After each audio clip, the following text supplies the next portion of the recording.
¿Pueden ver las diapositivas? Sí, ¿no? Sí, doctor. Ya, comenzamos. Entonces, continuando con las clases teóricas, el tema programado para esta semana es trastornos del metabolismo lipídico y cómo se realiza el enfoque terapéutico, o sea, cuándo y qué tipo de tratamiento se debe recomendar en este tipo de alteración. El logro de aprendizajes que ustedes puedan conocer acerca de las clasificaciones, cómo nosotros o cómo se dividen las diferentes dislipidemias, ¿ya? Y los diferentes tipos de tratamientos, y eso está muy relacionado con lo que es el riesgo cardiovascular, ¿ya? Muy bien. Bueno, de forma general, algunos aspectos importantes acerca de los trastornos del metabolismo lipídico. Es algo muy frecuente en nuestro medio, depende mucho de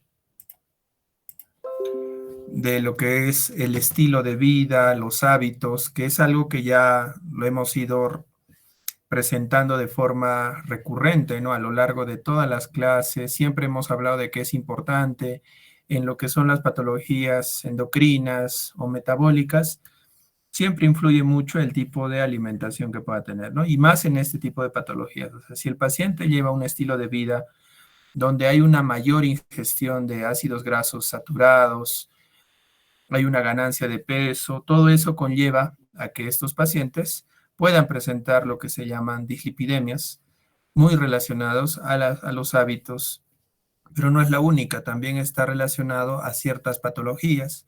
Una de las más frecuentes, lo que es la diabetes mellitus, ¿no? Ya muchos que han estado en la práctica habrán visto de que todo paciente con diabetes y cuando generalmente tiene una hiperglicemia, o sea, no hay un buen control glicémico, está muy relacionado también las dislipidemias, ¿no? Que puede estar que puede estar asociado a la dieta, o sea, que no esté llevando adecuadamente una dieta hipoglúcida, o también puede estar relacionado a estados de insulinopenia severa, ¿no?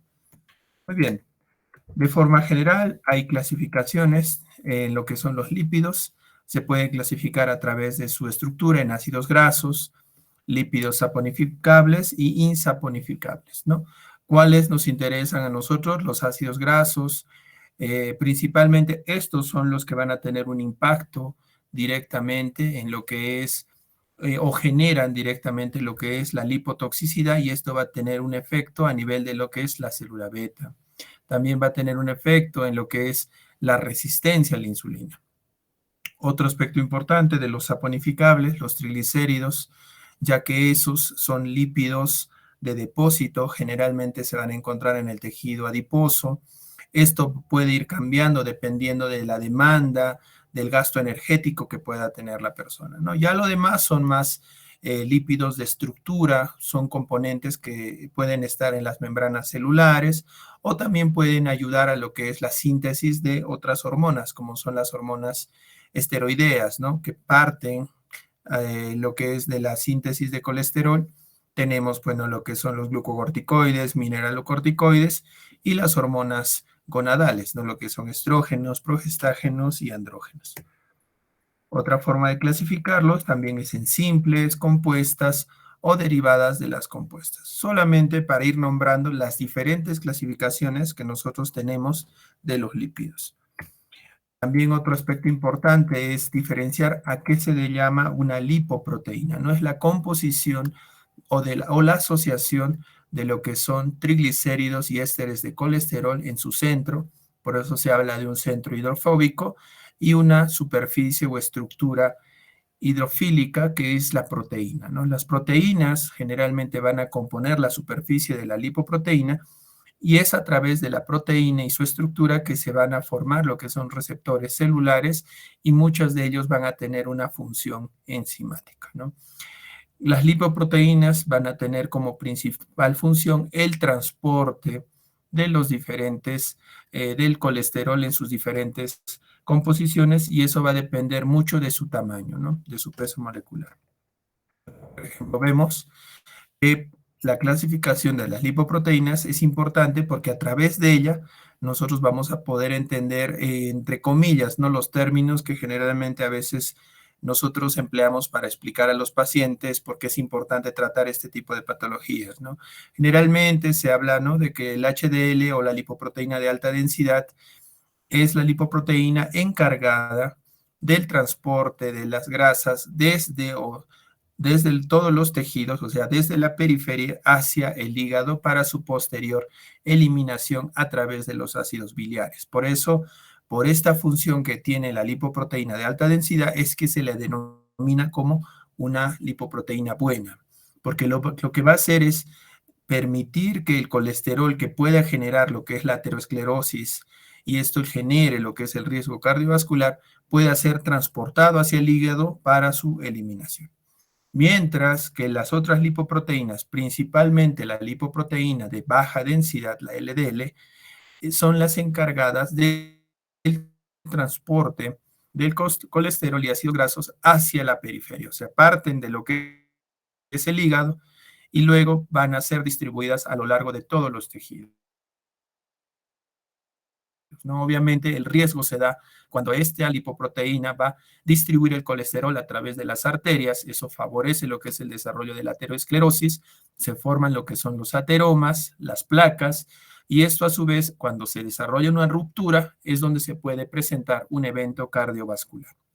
Luego tenemos las lipoproteínas de densidad intermedia o de muy baja densidad, que también van a tener otras funciones menores a comparación de la lipoproteína de baja densidad. Por ejemplo, la lipoproteína de muy baja densidad está más relacionada con lo que es la síntesis o el transporte de lo que es los triglicéridos. Los kilomicrones y kilomicrón remanente van a ser los encargados del transporte de las grasas que se absorben a través del intestino delgado y van a ser llevadas hacia lo que es el hígado para su posterior metabolismo. ¿Por qué es importante ello? Porque de esa manera nosotros podemos diferenciar dos tipos de transporte en lo que es el organismo. Hay una vía exógena y una vía endógena. Ambas vías van a tener funciones diferentes, pero van a tener como medio común lo que es el hígado.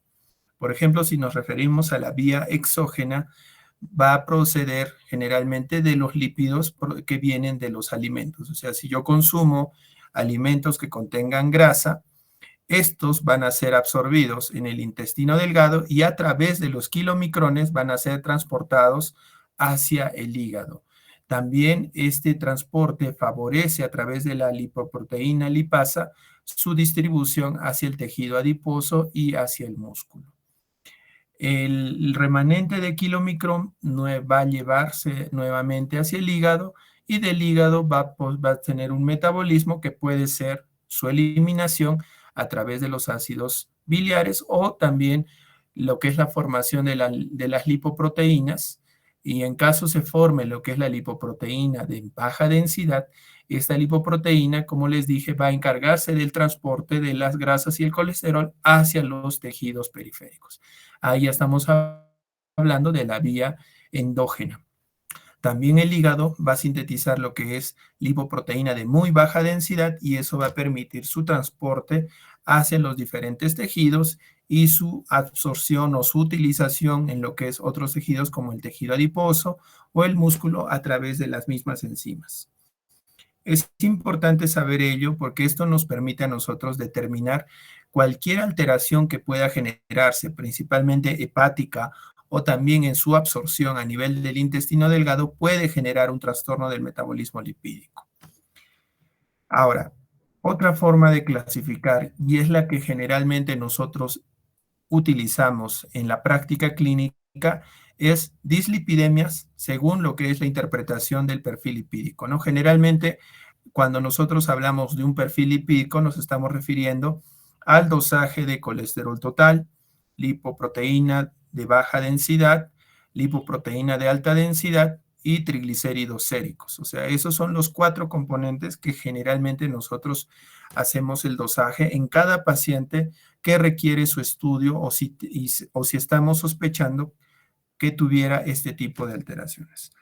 De acuerdo a ello, nosotros clasificamos el tipo de alteración o dislipidemia que pueda tener el paciente. Tenemos lo que son hipercolesterolemias aisladas, donde vamos a encontrar un incremento del colesterol total, que principalmente va a ser por incrementos del LDL colesterol.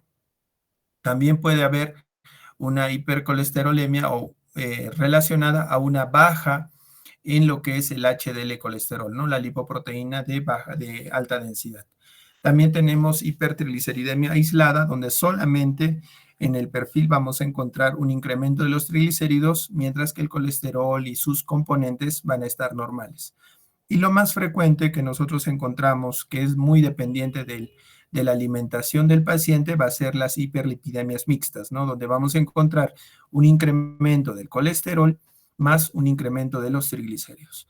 Lo que se recomienda es que se haga el dosaje completo de todos estos componentes. No es recomendado solamente solicitar colesterol total y triglicéridos, ya que la interpretación para poder nosotros hacer la evaluación de riesgo cardiovascular requiere del dosaje del HDL y el LDL colesterol. En ciertas situaciones donde estemos considerando algún tipo de trastorno primario, también se puede hacer dosaje de la lipoproteína de muy baja densidad. ¿Ya? Y bueno, la hipoalfa-lipoproteinemia se refiere a cuando nosotros tenemos HDL colesterol bajo, mientras todos los demás parámetros están normales. Otra clasificación, una clasificación clásica que también nos permite a nosotros determinar el tipo de lípido que pueda estar alterado y también el tipo de lipoproteína, es la clasificación de Fredrickson. Es una clasificación donde lo va a dividir en 5 grupos y subdivide al grupo 2. Como pueden ver, el tipo 1 se refiere a que hay un incremento de los triglicéridos y la lipoproteína que va a estar elevada son los kilomicrones. O sea, simplemente es la asociación. O sea, si nosotros hacemos el dosaje del perfil lipídico, nos va a permitir a nosotros determinar qué lipoproteína va a ser la que va a estar alterada. Acá, por ejemplo, podemos ver igual. Ya nos va diciendo, dependiendo del grupo o fenotipo, si tenemos el fenotipo 1, triglicéridos elevados, colesterol normal o puede estar ligeramente elevados, las lipoproteínas que van a estar aumentadas porque generalmente nosotros no hacemos dosaje de kilomicrones y el riesgo de aterogénesis va a ser nulo, ¿no? Porque solamente acá va a haber un incremento de los triglicéridos. Eso es algo también que voy a recalcar. Cuando nosotros hablamos de riesgo cardiovascular, o sea, la probabilidad de que un paciente pueda desarrollar un evento cardiovascular a lo largo del tiempo, generalmente va a estar relacionado al incremento de colesterol total y esto va a ser a su vez incremento del LDL colesterol. O sea, si nosotros tenemos un paciente que solamente tiene una hipertrigliceridemia aislada, la probabilidad o el incremento de riesgo cardiovascular va a ser nulo. O sea, el paciente no es que va a desarrollar un evento cardiovascular. Las hipertrigliceridemias están más relacionadas a otro tipo de complicaciones, principalmente lo que es pancreatitis aguda. Es por ello que hay puntos de corte en las diferentes guías que nos permiten establecer cuándo nosotros vamos a emplear tratamiento farmacológico para controlar las hipertrigliceridemias. O sea, antes de ello, siempre primero se recomienda cambios en lo que es la alimentación, ¿no? Identificar cuáles son los hábitos alimentarios que pueda tener el paciente y poder modificarlos para de esa manera disminuir los niveles de triglicéridos. A partir del fenotipo 2, ya vemos que lo que predomina o el incremento que va a haber va a ser principalmente a través del colesterol total. Y en el fenotipo 2A vamos a ver que hay un incremento del colesterol y principalmente del LDL colesterol. Esto a su vez va a ser mayor riesgo de aterogénesis. Es por ello que este fenotipo va a estar directamente relacionado con incremento del riesgo cardiovascular. El 2B también va a tener el mismo efecto, solamente que también está asociado el incremento del VLDL colesterol o lipoproteína de muy baja densidad. Y a partir del fenotipo 3 ya estamos viendo el incremento de otro tipo de lipoproteínas, el fenotipo 4 solamente lo que es la muy baja densidad y el fenotipo 5 ya es la combinación de kilomicrones y lipoproteína de muy baja densidad, ¿no? En ese caso vamos a ver hipertrigliceridemias más hipercolesterolemia.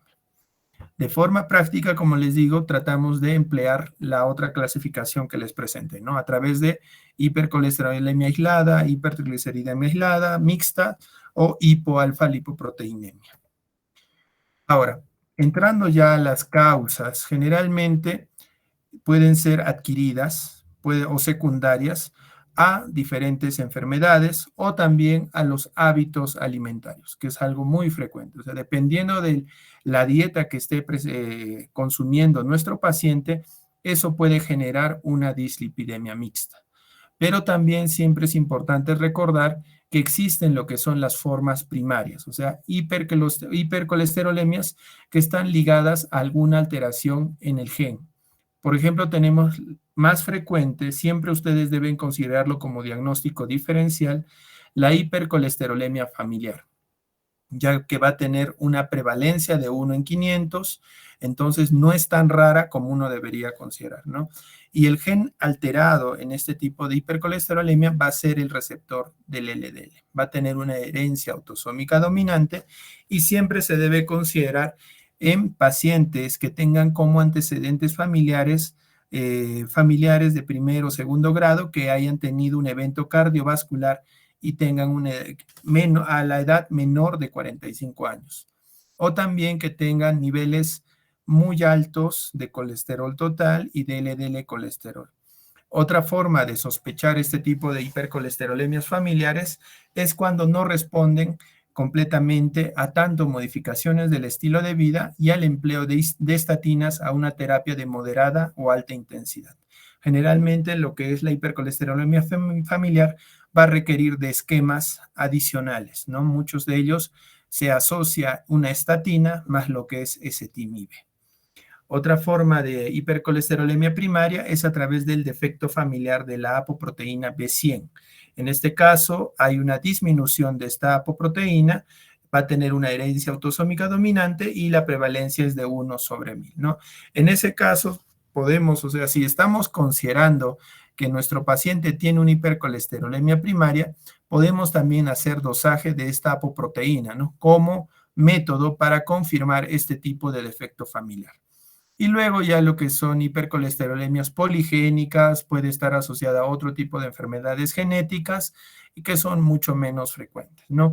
La que siempre debemos considerar como principal diagnóstico de hipercolesterolemia primaria va a ser la hipercolesterolemia familiar, pero va a depender mucho de la edad del paciente y, como les digo, el componente familiar, o sea, que tenga familiares que hayan tenido eventos cardiovasculares. Ahora, dentro de lo que son las hipercolesterolemias en la clasificación de Fredrickson, las más frecuentes están relacionadas al incremento del LDL colesterol, no son las más frecuentes y por eso se considera que la más frecuente es el fenotipo 2A. Ahora tenemos ya lo que son las adquiridas, o sea, que son comunes, están muy relacionadas por eso al tipo de dieta. Tenemos dietas, como dice ahí en el gráfico, con exceso de grasas saturadas y colesterol, ¿no? Que es lo habitual. Son pacientes que consumen mayor cantidad de lo que son alimentos o grasas saturadas y eso es algo que genera directamente un incremento en el colesterol total, ¿no? Como pueden ver, también ácidos grasos trans, que es la mayoría de alimentos procesados, comida rápida, también eso genera eso, hidratos de carbono, dependiendo de la carga. Eso quiero que también se den cuenta de que las dietas en exceso de hidratos de carbono va a tener un efecto directo en el incremento de los triglicéridos. O sea, si nosotros evaluamos un paciente y vemos que el tipo de dieta, si tiene una dieta rica en carbohidratos simples, lo que va a generar también es una hipertrigliceridemia aislada. Pero generalmente, pues el paciente no solamente come carbohidratos simples, ¿no? Siempre es una combinación de grasas saturadas y carbohidratos simples y es por ello que puede generar una dislipidemia mixta, ¿no? Una hipercolesterolemia más una hipertrigliceridemia. El alcohol también es importante, puede tener un efecto en lo que es en producir hipertrigliceridemias y también lo que son azúcares. Ya hablando de ciertas patologías, el solo hecho de tener un exceso de peso o ya lo que es una obesidad también condiciona el desarrollo de una hipercolesterolemia más una hipertrigliceridemia.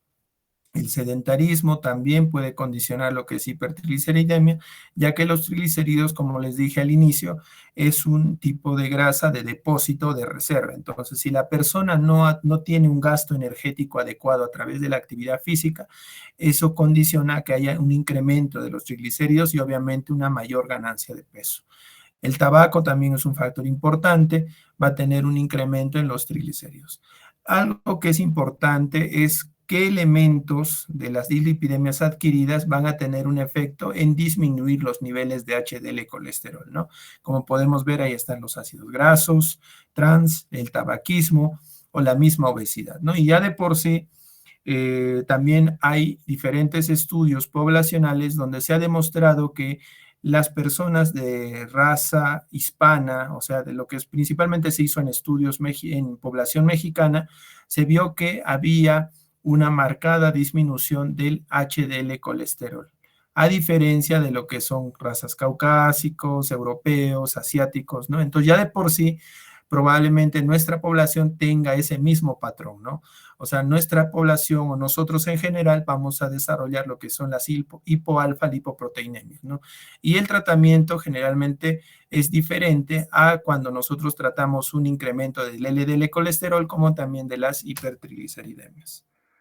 Entonces, en relación a las adquiridas, la dieta va a ser una de las causas más frecuentes, ¿no? Es algo que vemos constantemente, hay personas que se hacen chequeos, se hacen evaluaciones generales y en su mayoría pues siempre van a tener este tipo de problemas. Por eso es importante que ustedes como médicos generales a futuro tengan claro en qué momento se tiene que usar tratamiento farmacológico. No toda dislipidemia va a ser igual a una terapia farmacológica. Y acá ya de forma general todas las dislipidemias secundarias relacionadas a patologías. Por ejemplo, lo que es el hipotiroidismo, que es algo muy común también, puede condicionar lo que es un incremento del colesterol y a su vez del LDL colesterol. Problemas renales, enfermedades renales crónicas, alteraciones en lo que son las proteínas, enfermedades autoinmunes, el uso de lo que son anticonceptivos orales o anabólicos, uso de corticoides, enfermedades donde se desarrolla lo que es colestasis, problemas hepáticos, y también inhibidores de proteasa en lo que es tratamiento de VIH. Cualquiera de ellos va a generar lo que es una hipercolesterolemia con un incremento del LDL colesterol. Lo que son también mismo enfermedad renal, diabetes, obesidad, alcohol, tabaquismo, como vimos, hipotiroidismo, todo eso también puede generar un incremento en los niveles de los triglicéridos y a su vez del LDL, VLDL colesterol. De algunos medicamentos que tenerlos en cuenta, lo que son las tiazidas, también pueden generar ello, los beta bloqueadores, que ambos muchas veces son esquemas de tratamiento antihipertensivo. Los corticoides, como pueden ver, generan tanto una hipercolesterolemia más una hipertrigliceridemia, lo mismo los anticonceptivos orales y los inhibidores de la proteasa. Hasta aquí yo creo que queda claro algunos conceptos generales que es importante tenerlos en cuenta. Ahora en esta parte vamos a ver las participaciones, cómo debería hacerse la evaluación de una dislipidemia, ¿no? O sea, ¿qué debemos tomar en cuenta? ¿Ya? A ver, vamos a comenzar. Huacantara Quiroz. Buenas noches, doctor. Buenas noches, Buenas compañeros. noches. Bien, para hacer una evaluación de las dislipidemias, primeramente tendríamos que hacer una buena evaluación clínica, ahondando en la anamnesis, ¿no?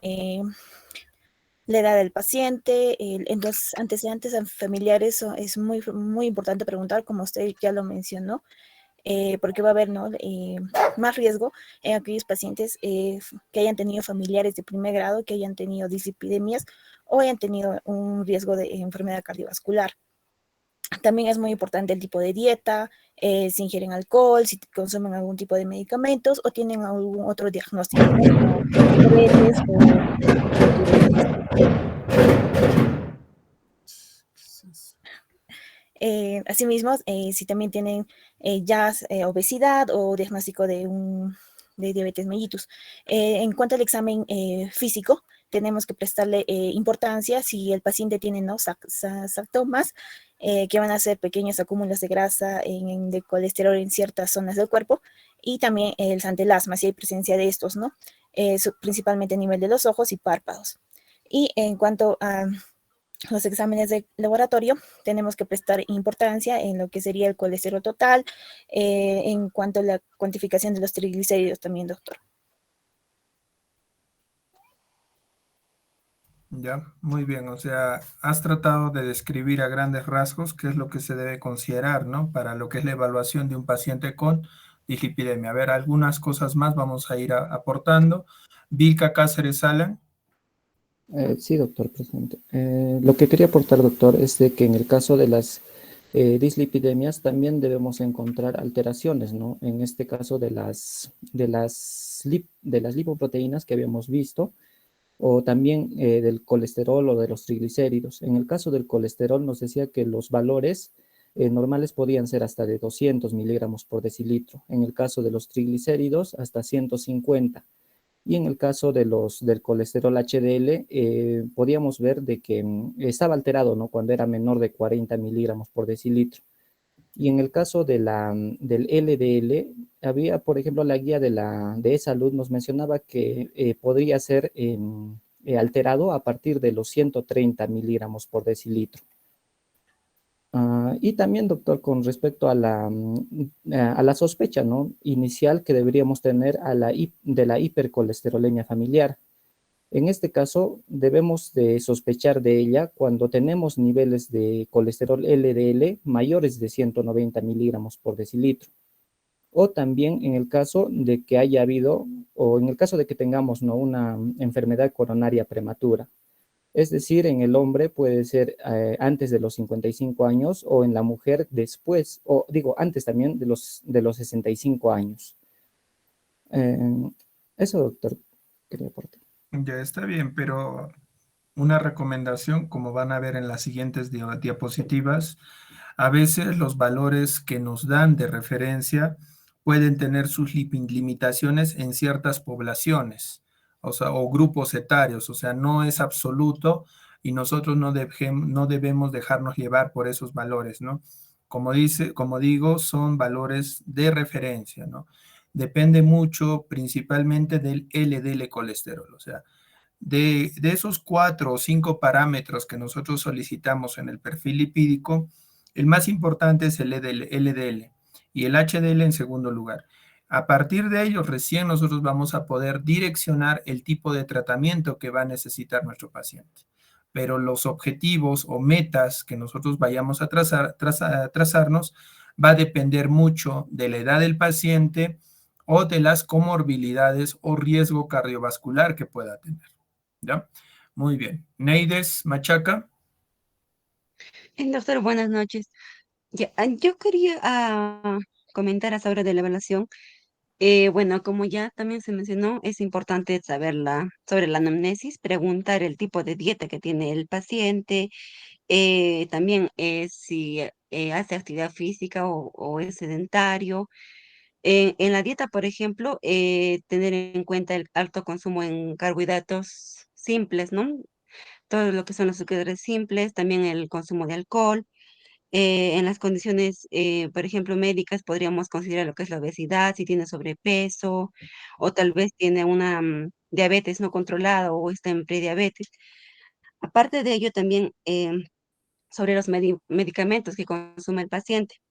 Ahora, con respecto a lo que podríamos evaluar sobre el colesterol total, HDL, LDL, eh, ya considerando los rangos que se tiene aquí, también debemos de tener en cuenta que estos no se deben ajustar tanto en los pacientes que hayan sufrido algún estrés físico, o también estas pueden estar incluidas en las enfermedades agudas o cirugías que hayan tenido los pacientes.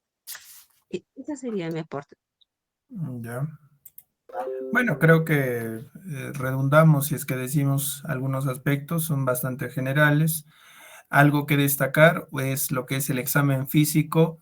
Previo a ello es importante lo que es la evaluación del peso, talla, perímetro abdominal, todo lo que es, pero a veces en dislipidemias es un poco más limitado hacer un examen específico, ¿no? Alguno de sus compañeros nombró la presencia de santomas, antelasmas, que generalmente se relacionan con hipercolesterolemias familiares. No todo paciente que va a tener una dislipidemia va a tener este tipo de hallazgos en el examen físico. Un detalle, cuando nosotros hacemos la evaluación de las dislipidemias, más que todo va a ser bioquímica, o sea, nosotros, aparte de la adecuada historia clínica, anamnesis, el detalle principalmente en los antecedentes familiares o los hábitos nutricionales, como bien han dicho, o sea, tenemos que determinar el tipo de dieta que está llevando nuestro paciente y para ello podemos utilizar como herramienta lo que es el recordatorio de 24 horas. No podemos ser precisos en especificar qué alimentos son los que consume más frecuentemente nuestro paciente para de esa manera ir determinando si es que la dislipidemia puede estar relacionada a una causa adquirida. Una vez que nosotros hacemos todo ese proceso de la evaluación clínica, pasamos a lo que es el dosaje bioquímico de estos parámetros. Estos son, como les digo, los valores normales, valores de referencia que nosotros vamos a tener cuando solicitamos estos exámenes. Pero no todos estos valores van a ser iguales, o sea, no es que van a ser considerados normales para todas las personas. En general, en lo que es la población adulta y adultos mayores, podemos tomarlos como referencia. Pero si hablamos de niños, adolescentes y gestantes, todavía pues no hay, digamos, un valor referencial. O sea, hay publicaciones a través de estudios poblacionales donde se ha tratado de establecer en base a percentiles en niños o adolescentes cuánto, digamos, a partir de cuánto se podría considerar una dislipidemia o también en gestantes, pero en gestantes es mucho más limitado por la presencia de los estrógenos. Los estrógenos, como bien han visto, va a tener un efecto directo y va a alterar todo lo que es el perfil lipídico. Entonces nosotros, en lo posible, en la población adulta, adulta mayor, trabajaremos con estos valores, pero siempre guiándonos de cuáles van a ser nuestros objetivos de tratamiento. O sea, no es que, no, tiene 199 y LDL está en 99, entonces no tienes nada, estás normal, ¿no? O si tiene 240 y tiene 100, entonces, o sea, eso es limitado. Va a depender mucho de los objetivos y las enfermedades o el riesgo cardiovascular que va a tener nuestro paciente.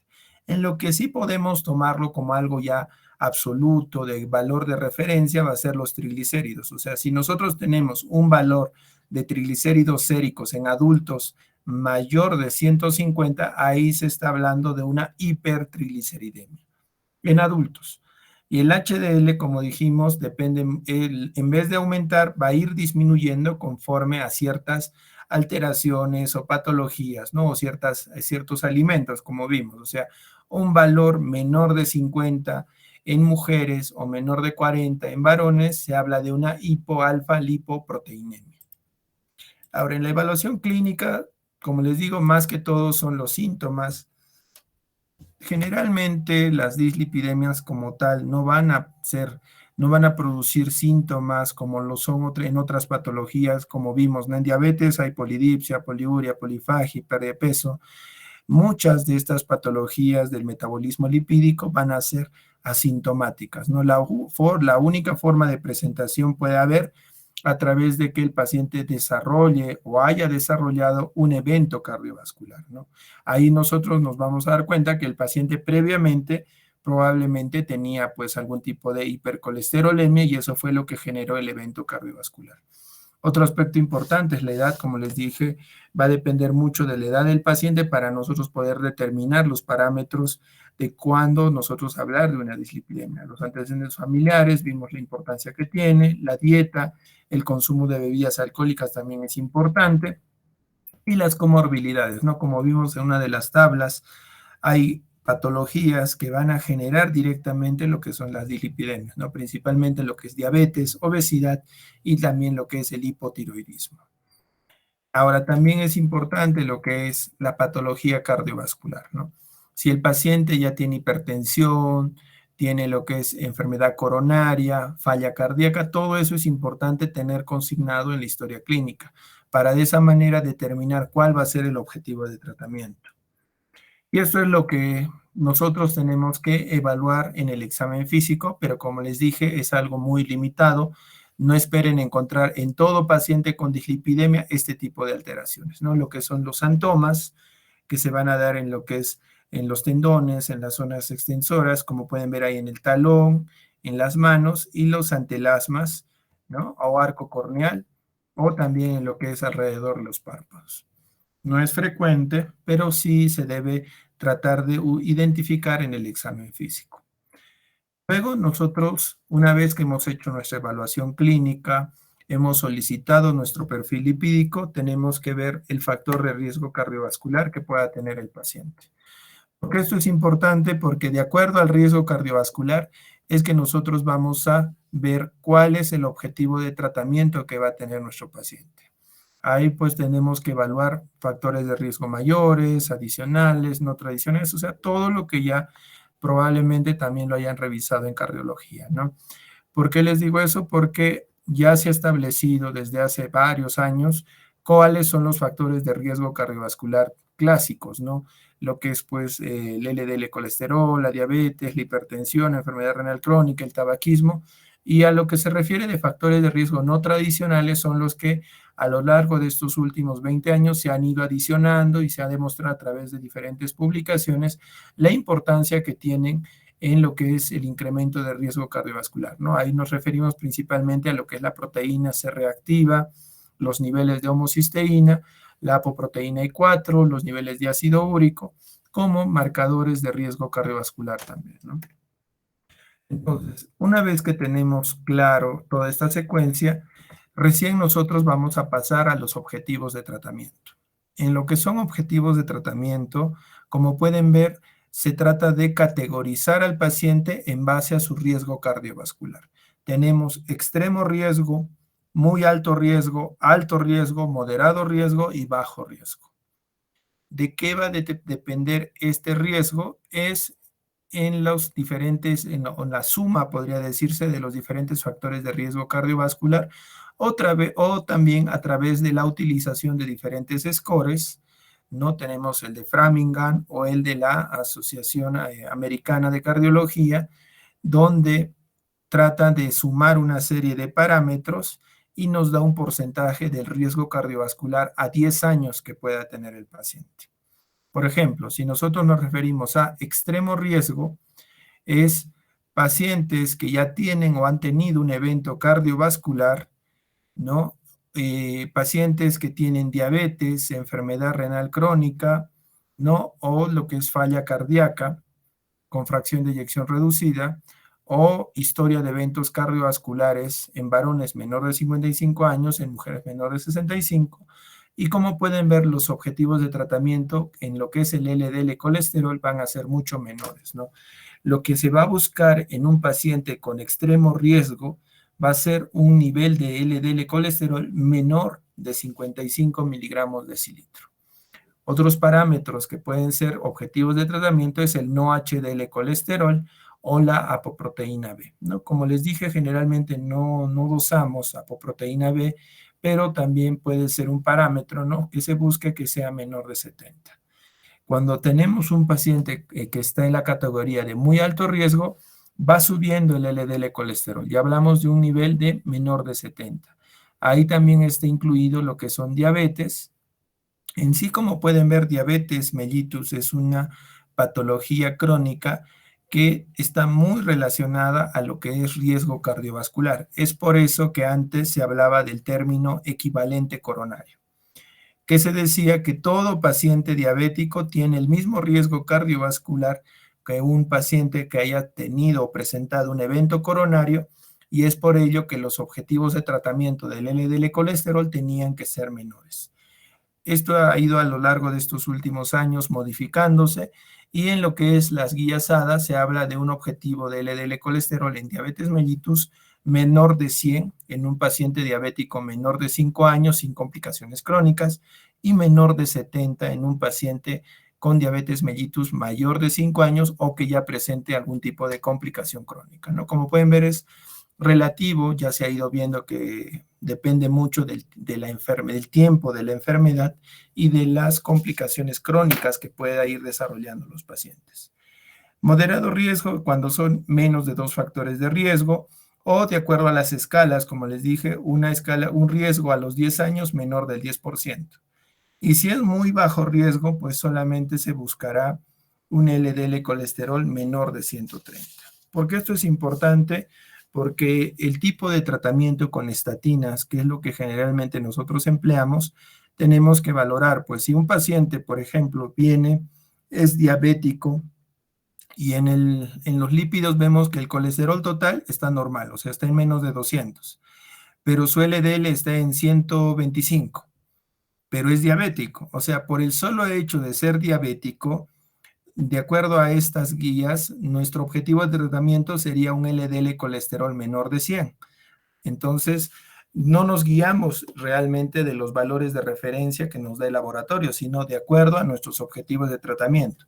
Por eso les decía, a pesar de que el colesterol total pueda ser menor de 200 y el LDL colesterol esté pues en 120, nosotros, si es que el paciente tiene diabetes, ya nosotros buscaremos un objetivo de LDL colesterol menor de 100, lo que significa que a pesar de que tenga esos valores y uno podría hasta erradamente interpretarlo como normal, porque según no pasa pues los valores de referencia de laboratorio, pero para nosotros el hecho que sea diabético ya nos está indicando que ese paciente necesita tratamiento farmacológico y dietético para poder lograr un menor LDL colesterol. ¿Qué significa?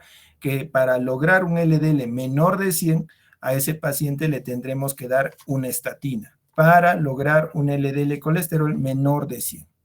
Entonces, ese es el objetivo, o sea, independiente de los valores de referencia que podamos encontrar en los diferentes perfiles lipídicos de nuestros pacientes, nosotros tenemos que trabajar en base a los factores de riesgo cardiovascular, en base a las patologías que pueda tener nuestro paciente, para nosotros poder indicar un tratamiento farmacológico. En lo que son triglicéridos, como les decía, o sea, va a depender mucho de los niveles de triglicéridos para nosotros poder dar un tratamiento farmacológico. Pero ya de por sí, un nivel de triglicéridos por encima de 150 ya se considera elevado. O sea, ahí ya nosotros podemos hablar de una hipertrigliceridemia, ¿no? Acá incluso lo subdivide en borderline alto, alto o muy alto. O sea, a partir de cuánto es que nosotros vamos a indicar un fibrato, que es el tratamiento farmacológico para las hipertrigliceridemias. Generalmente las guías recomiendan a partir de 400. Menos de 400 se debe identificar o mejorar lo que es la terapia no farmacológica, o sea, lo que es hábitos en lo que es la dieta, actividad física, bajar de peso, todo eso puede tener un efecto en disminuir los niveles de los triglicéridos, ¿no? O también puede estar relacionado a alguna enfermedad. Por ejemplo, cuando nosotros tenemos pacientes con hipertrigliceridemia, también puede estar relacionado a hipotiroidismo. O sea, si nosotros corregimos o tratamos el hipotiroidismo, también a su vez vamos a favorecer la corrección de la hipertrigliceridemia sin la necesidad de que el paciente requiera pues un tratamiento de fibratos. Solamente corrigiendo la enfermedad de base, también vamos a corregir la hipertrigliceridemia. O también identificar medicamentos que puedan estar generando la hipertrigliceridemia. Como vimos en una de las tablas, está muy relacionado al uso de anticonceptivos, inhibidores de la proteasa, corticoides, tiazidas, betabloqueadores, todo eso. Si es que el paciente lo está recibiendo, pues tendremos que valorar si realmente requiere alguno o suspender o cambiar a otro tipo de fármaco para evitar que empeore la hipertrigliceridemia. Porque cuando es mayor a 400, ¿por qué es importante dar el tratamiento farmacológico? Porque aumenta la probabilidad de que el paciente desarrolle una pancreatitis aguda por hipertrigliceridemia.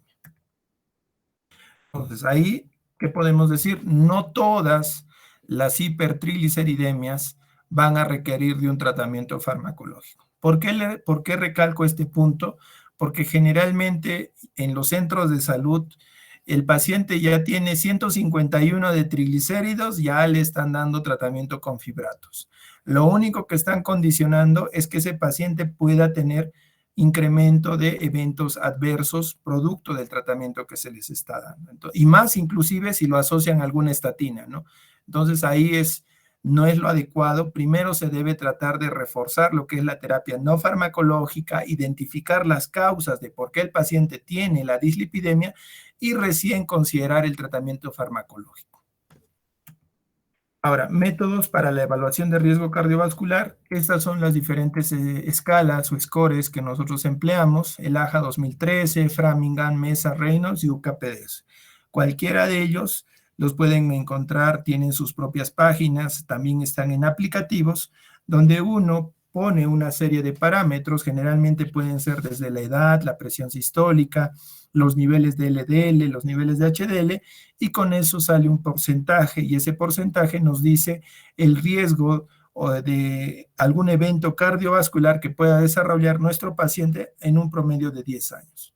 De esa manera también nos permite a nosotros direccionar, dependiendo del porcentaje de riesgo, cuándo es necesario algún tipo de tratamiento farmacológico. Acá tenemos Framingham, como pueden ver ahí nos pide la edad, el sexo, los niveles de colesterol, los niveles de HDL colesterol, si el paciente tiene como antecedente lo que es el consumo de tabaco, la presión arterial sistólica, o si ha estado recibiendo algún tipo de tratamiento para la presión arterial, ¿no? Sumamos todo eso, nos da un porcentaje. Ahí incluso vemos, lo divide, ¿no? Si el porcentaje es mayor de 20%, se habla de un riesgo cardiovascular alto.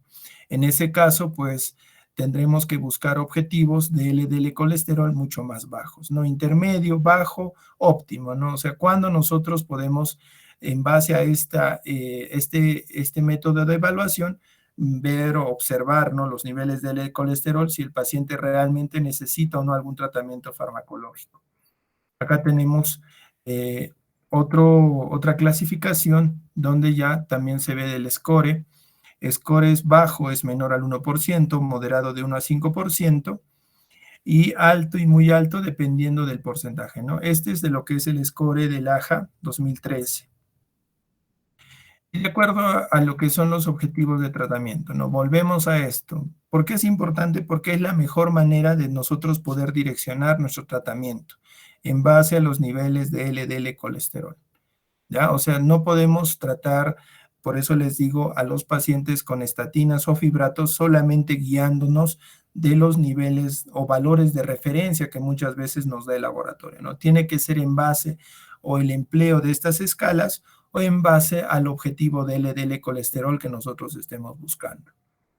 En relación a tratamientos, tenemos diferentes tratamientos. Primero vamos a ver de forma general, porque esto ya lo hemos visto en nutrición, cuál es el tratamiento en pacientes que tienen lo que son dislipidemias, ¿no? Lo que se busca es modificar lo que son su dieta, tiene que ser una dieta baja en grasas saturadas, ¿no? Buscaremos que al contrario el paciente tenga un mayor consumo de ácidos grasos poli o monoinsaturados, o sea, grasa generalmente de origen vegetal, ¿no? ¿Dónde es generalmente donde hay mayor grasa saturada? En los alimentos de origen animal, principalmente lo que son las carnes rojas, embutidos, lácteos. Entonces, esos son alimentos que nosotros en lo posible debemos limitar a nuestro paciente, y cuando hacemos nuestra dieta tiene que tener una distribución de lípidos que sea en un porcentaje del 15 al 20%. Entonces, se trata de buscar una dieta hipolipídica generalmente en estos pacientes, ¿no? Se tiene que en lo posible recomendar evitar el consumo de grasas trans. Las grasas trans generalmente, como les digo, están en alimentos procesados. El incremento de consumo de grasas monoinsaturadas, como ya dijimos, bajar también el consumo de carbohidratos, principalmente carbohidratos simples, ¿no? Los azúcares, alimentos que sabemos que también van a tener un efecto directo en lo que es el incremento de los triglicéridos. Algo que es importante también reforzar es que el paciente, si tiene sobrepeso o tiene obesidad, tiene que llevar un tipo de podría decirse monitoreo o proceso para ayudarle a bajar de peso, ¿no? Como vimos, cuando hablamos de obesidad, pues hay medicación que también va a tener ese efecto, ¿no? Pero principalmente es modificar primero lo que son los hábitos alimentarios, ¿no? Y buscar la manera de fomentar el incremento de la actividad física, y esto tenga que ser de forma gradual, ¿no? Esto es lo que se busca en los pacientes. A veces esto es la parte mucho más complicada, porque el paciente que tiene dislipidemias muchas veces es generada por malos hábitos, ¿no? O sea, el consumo en exceso de ciertos alimentos, y si lo ponemos a nuestra región es algo común, ¿no? En nuestra región consumen bastante lo que son carbohidratos simples, o lo que son alimentos o carnes rojas, principalmente carnes rojas de res, cordero, que tienen pues buena cantidad de colesterol, y eso obviamente genera este tipo de dislipidemias. En relación ya a la terapia farmacológica, tenemos que ver que hay diferentes medicamentos y cada uno va a estar orientado al tipo de dislipidemia que tiene nuestro paciente. Obviamente, en formas graves o hipercolesterolemias primarias, podemos usar el empleo de 2 o más medicamentos con el objetivo de controlar este tipo de problemas. Por ejemplo, primero tenemos las estatinas, que van a tener un efecto principalmente en disminuir los niveles de colesterol. Ya van a actuar a nivel de lo que es la hidroximetilbutaril con enzima A reductasa. Tenemos acá lo que es el más común, seguramente en la práctica lo han visto, lo que son la atorvastatina, es lo que damos generalmente tanto en lo que es establecimientos MINSA o de salud, pero no es el único, es el más común, pero no por ser el más común es el más efectivo. Hay una familia de estatinas donde tenemos la rosuvastatina, pitavastatina, pravastatina, simvastatina. Cada uno vamos a ver que tiene una diferente, podría decirse, o está clasificado en lo que es la terapia de intensidad, y dependiendo de los objetivos de LDL colesterol que nosotros vayamos a buscar, pues vamos a ir utilizando este tipo de estatina, ¿no? Pero lo básico es trabajar con lo que es la atorvastatina. Y luego tenemos ya las asociaciones, ¿no? Una vez que se vio que el ezetimibe era un medicamento bastante efectivo para el control de las dislipidemias y tenía un doble efecto, no solamente en reducir los niveles de colesterol, sino también en lo que es disminuir su absorción, se vio que podía ser efectivo cuando se asociaba a estatinas, y esto incluso podía favorecer el empleo de menores dosis de las estatinas, y esto disminuía los posibles efectos adversos que pueden tener este tipo de medicamentos. Entonces ya hay presentaciones en las cuales vemos la asociación de ezetimibe más estatinas, ¿no? Pero no es, podría decirse, nuestra terapia de primera elección, ¿no? Podemos utilizarlo ya en pacientes donde veamos que hay un difícil control de la dislipidemia. Acá, por ejemplo, tenemos un gráfico donde va dividiendo los diferentes tipos de estatinas en base a la terapia de intensidad, ¿no? Esto es algo que se ha subdividido en terapia con estatinas de alta intensidad, moderada intensidad y baja intensidad. ¿A qué se refiere cada grupo? Cuando nosotros hablamos de una terapia de alta intensidad, es cuando el objetivo del uso de estatina en un periodo de 3 meses va a ser la reducción del LDL colesterol mayor o igual a un 50%. Por eso se habla de una terapia de alta intensidad. Y en ese grupo solamente tenemos a la atorvastatina en una dosis de 40 a 80 miligramos y la rosuvastatina de 20 a 40 miligramos. Entonces nosotros tenemos que valorar eso, o sea, cuando nosotros buscamos como objetivo un LDL colesterol, por ejemplo, menor de 70 o menor de 100, y lo vamos a lograr en un periodo de 3 meses, ¿no? En ese caso, por eso buscaremos terapias de alta intensidad, ¿no? Porque sabemos que con esta terapia vamos a lograr la reducción del 50% del LDL colesterol. Ya una terapia de moderada intensidad es cuando ya buscamos como objetivo la reducción en un 30 a un 50% del LDL colesterol en un periodo de 3 meses, ¿no? Y ahí incluimos las otras estatinas, la simvastatina, pravastatina, lovastatina, fluvastatina, pitavastatina, ¿no? Con sus diferentes presentaciones, ¿no? Como pueden ver, de la atorvastatina reduce la dosis. Estamos trabajando ya en una terapia de moderada intensidad en una dosis de 10 a 20 miligramos y de rosuvastatina de 5 a 10 miligramos. Es importante tener claro de que estos medicamentos, las estatinas, pueden tener efectos adversos a largo plazo. Y estamos hablando de que para que sea efectivo el tratamiento con estatinas, el paciente debe recibirlo por un periodo de 3 meses. No es que yo le doy una semana y corrijo la dislipidemia. Eso también no es adecuado, ¿no? Tenemos que darle una terapia a largo plazo por 3 meses y recién hacer un control para valorar pues si hay o no una respuesta en la reducción del LDL colesterol. Y luego tenemos ya terapias con baja intensidad, ¿no? Lo que tiene como objetivo la reducción en un rango menor del 30% del LDL colesterol, ¿no? Ahí ya no incluimos a lo que es la atorvastatina, solamente ya la simvastatina, pravastatina, lovastatina y los demás, ¿no? Entonces, nosotros generalmente cuando tenemos pacientes con diabetes o pacientes que tengan riesgo cardiovascular moderado, alto o extremo alto, generalmente vamos a trabajar con terapias de alta intensidad, porque lo que buscamos es la reducción del LDL colesterol mayor a 50%. Pero a mayor dosis, obviamente va a haber mayor riesgo de eventos o efectos adversos por estos medicamentos. ¿Cuál es uno de los principales efectos adversos por los cuales se debe monitorizar estos medicamentos? Es el efecto que tiene a lo que es el músculo estriado. Puede producir desde lo que es mialgias o dolores musculares en los pacientes hasta en formas graves puede producir rhabdomiólisis. Y esta rhabdomiólisis puede ser tan severa que puede generar una insuficiencia renal aguda.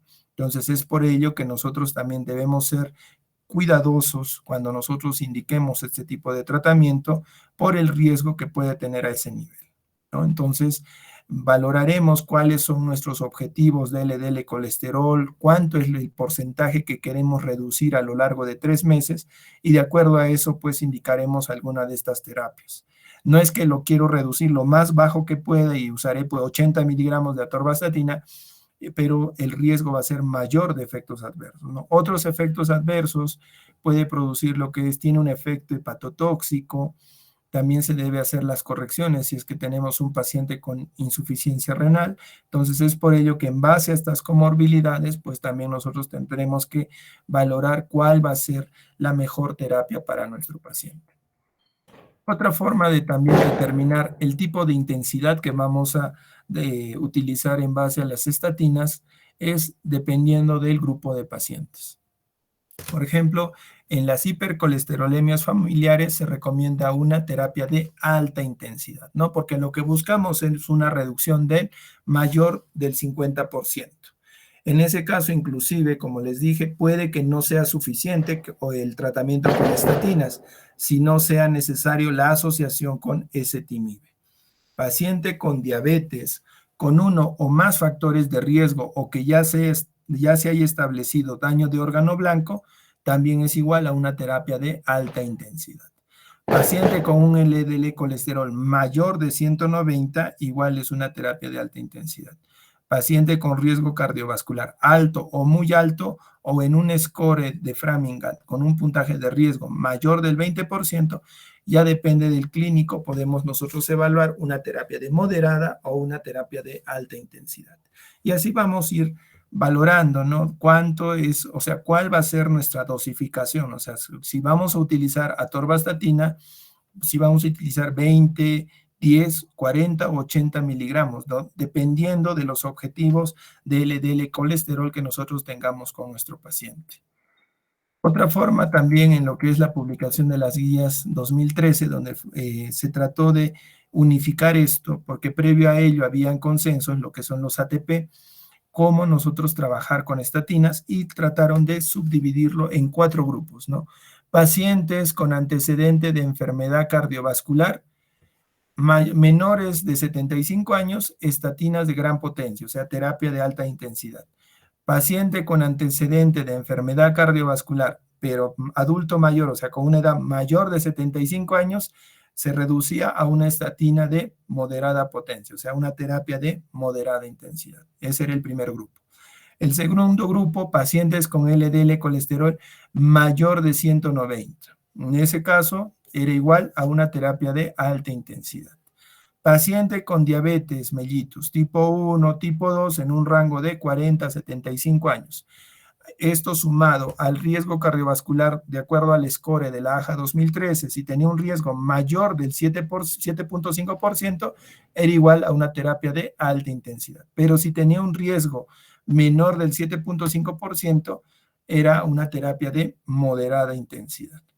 Paciente de 40 a 75 años, y este es el grupo donde hubo mayores discusiones, y riesgo a los 10 años mayor a 7.5%, pero sin factores de riesgo cardiovascular. Son pacientes, o sea, un grupo de pacientes aparentemente sanos que no tenían pues diabetes, no tenían factores de riesgo cardiovascular, pero sumando los diferentes, el score y salía con mayor a 7.5%, ahí nosotros podíamos utilizar terapias de moderada intensidad, ¿no? Y con eso se trató de unificar o mejorar, podría decirse, el tratamiento en cada uno de estos grupos particulares.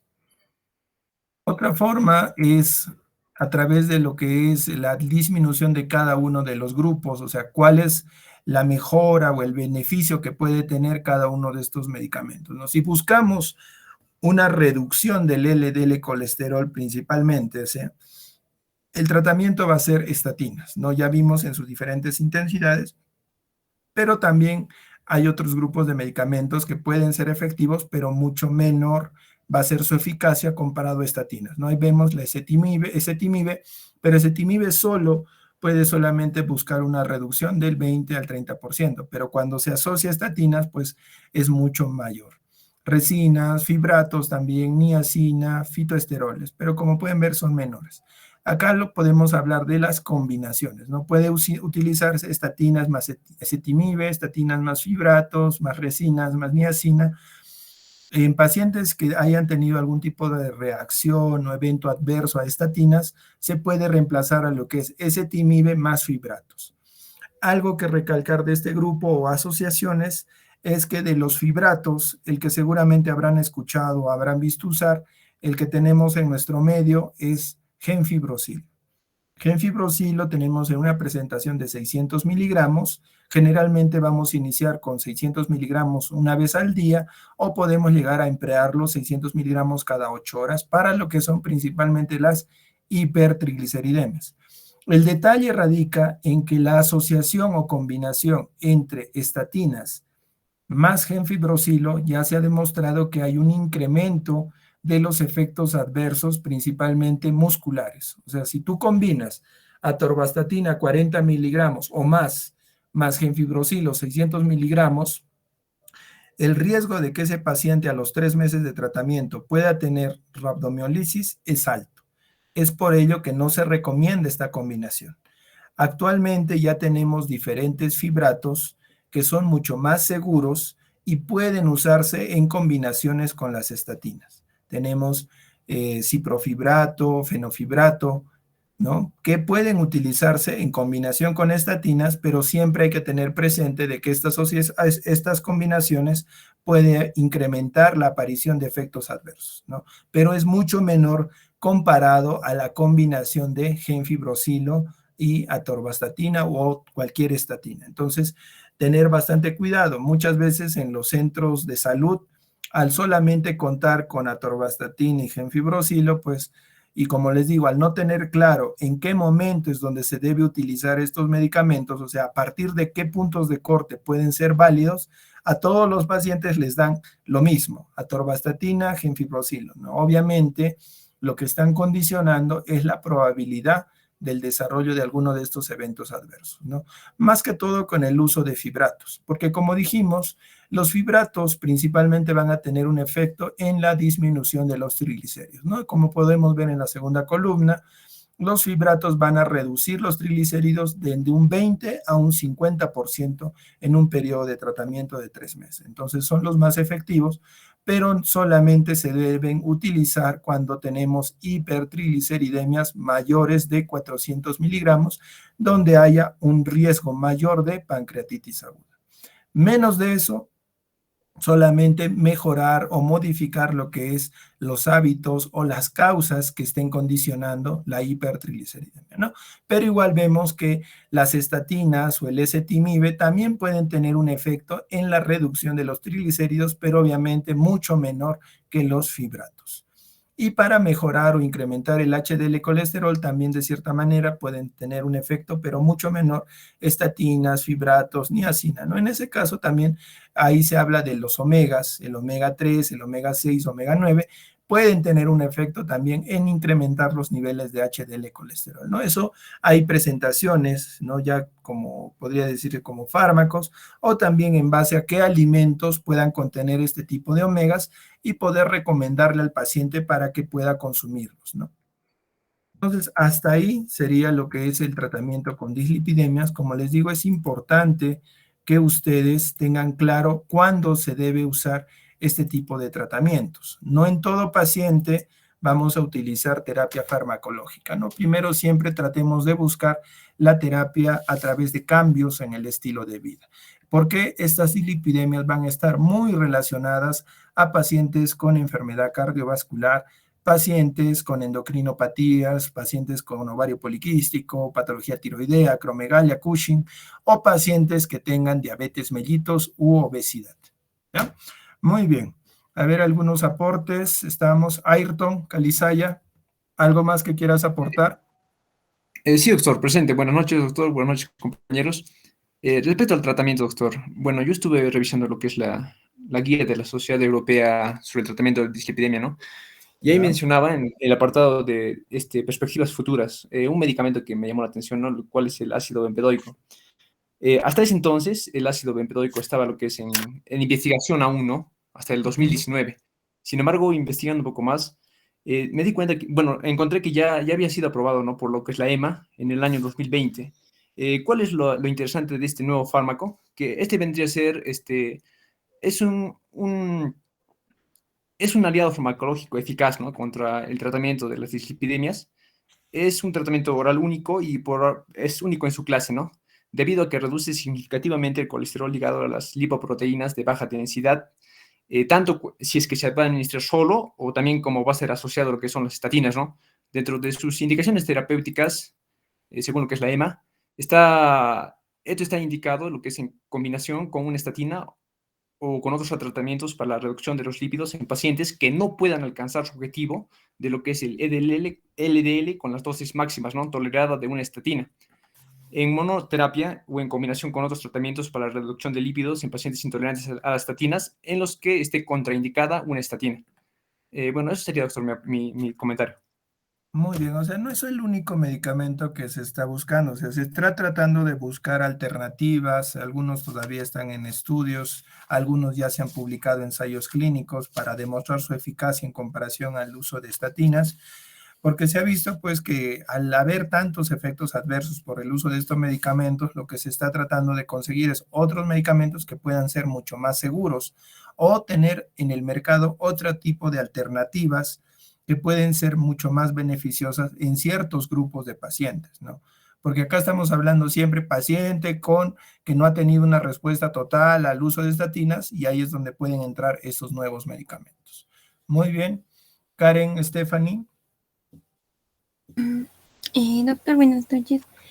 Hay un cuadro, un algoritmo que he visto para un abordaje de la prevención primaria en las enfermedades cardiovasculares ateroscleróticas, que nos dice la prevención primaria. Primero debemos considerar que el LDL sea mayor de 190, sin evaluación de riesgo, iniciar estatinas de alta intensidad. Luego también considerar diabetes mellitus en edades de 40 a 75 años, estatinas de moderada intensidad, diabetes mellitus de 40 a 75 años, calcular el riesgo para considerar estatinas de alta intensidad y en mayores de 75 años hacer una evaluación clínica y discusión del riesgo. Ahora, el riesgo de la enfermedades cardiovasculares por grupo de edad, en los pacientes que están de 0 a 19 años, debemos incidir en cambios en el estilo de vida y también ver la hipercolesterolemia familiar e iniciar estatinas. En los pacientes que tengan de 20 a 39 años, debemos estimar el riesgo. También cambios en el estilo de vida y estatinas si es que tienen una historia familiar de enfermedad cardiovascular temprana o si es que tienen un LDL mayor a 160. Y en los pacientes de 40 a 75 años que tengan un LDL mayor a 70 y menor a 190, pero que no tengan diabetes mellitus, debemos calcular el riesgo a 10 años, de acá a 10 años de que tengan una enfermedad cardiovascular. Ahora, y en este grupo, según el riesgo, hay bajo riesgo, riesgo límite y riesgo intermedio. En el bajo riesgo Entonces, aquí debemos cambiar el estilo de vida y reducir y con ello reducir los factores de riesgo. Y en los de riesgo límite, que son de 5 a menor a 7.5, la conducta debe ser el riesgo potencial presente iniciar las estatinas de moderada intensidad, y en los pacientes que van a tener un riesgo intermedio, nuestra conducta debe ser un riesgo estimado más un riesgo potencial a favor de la estatina, iniciar moderada intensidad y reducir el LDL de un 30 a un 49%. Y eso bien la prevención primaria. Muy bien, o sea, es lo que, o sea, como les dije, había 4 grupos en una de las diapositivas donde se ha tratado de establecer, ¿no?, cuál es el tipo de terapia y la intensidad que va a tener en cada uno de ellos, ¿no? Principalmente el grupo donde no hay factores o no tienen suficientes factores de riesgo, no son diabéticos, pero al score sale con un valor mayor a 7.5%, ahí es donde nosotros tenemos que valorar realmente si es que va a necesitar terapia de moderada intensidad. Eso les digo porque lamentablemente a veces en la práctica yo lo que veo es que el paciente tiene 201 de colesterol total y el LDL está en 130, 110, pero el paciente es una persona joven, activa, no tiene hipertensión, no tiene diabetes, no tiene factores de riesgo, un score menor de 7.5% al cálculo y ya le están dando atorvastatina, solo por el hecho de que tiene 201. O sea, hay que ser conscientes, hay que revisar o tratar de aplicar lo que ahorita estamos revisando, ya que esto es a través de diferentes guías que se han ido unificando y lo han hecho tan sencillo que simplemente lo que debe hacer el clínico es basarse en base a los puntos de corte de LDL colesterol o también trabajar en base a las escalas de riesgo cardiovascular, cualquiera de las dos maneras, con el objetivo de reducir el LDL colesterol. Pero si el paciente no tiene o no cumple estos criterios, o sea, no tiene factores de riesgo, no es diabético, no es hipertenso, no ha tenido eventos cardiovasculares, obviamente simplemente se le tratará de reforzar o mejorar lo que son en los hábitos del estilo de vida, ¿no? Eso les digo porque a veces tal vez el paciente pues viene preocupado, dice, doctor, me han dicho que tengo más de 200 de colesterol, me voy a morir, me va a dar un infarto y deme algo, ¿no? O sea, el paciente también viene con esa necesidad de que el médico le dé pues una estatina, pero en realidad probablemente no lo necesite y más bien le estemos generando un daño al darle una estatina y le pueda producir pues algún tipo de evento adverso. Entonces uno tiene que ser cuidadoso también en qué pacientes realmente hay la necesidad de usar estos medicamentos, ¿ya? Muy bien, terminamos la clase. Vamos sumando, ¿no? Ya hemos hablado de obesidad, ya hemos hablado de dislipidemias. El día que tengamos la clase de insulinas, la clase presencial que está quedando para el próximo sábado, haremos pues un caso clínico mucho más complejo donde nosotros trabajaremos en base a terapia con estatinas, terapia de obesidad y lo que es el uso de fármacos en diabetes. Entonces, de esa manera ustedes van a ver la utilidad que tienen todo lo que ahorita estamos repasando para lo que es el análisis y manejo de pacientes a través de casos clínicos, ¿ya? Muy bien, terminamos la clase. Estaría quedando solamente lo que es la de insulina, su clase de exposiciones, y en la semana tenemos que tener una clase de patología tiroidea, porque también eso está quedando pendiente, ¿no? Tanto el hiper como el hipotiroidismo también tenemos que ir revisando, ¿ya? Y ya con eso cumplir con todos los temas que estaban programados en esta segunda unidad. Muy bien, terminamos la clase. Buenas noches. Buenas noches, doctor. Buenas Buenas noches. noches, doctora. Buenas noches, doctor. Buenas noches, doctora. Buenas noches, doctora. Buenas noches, doctora.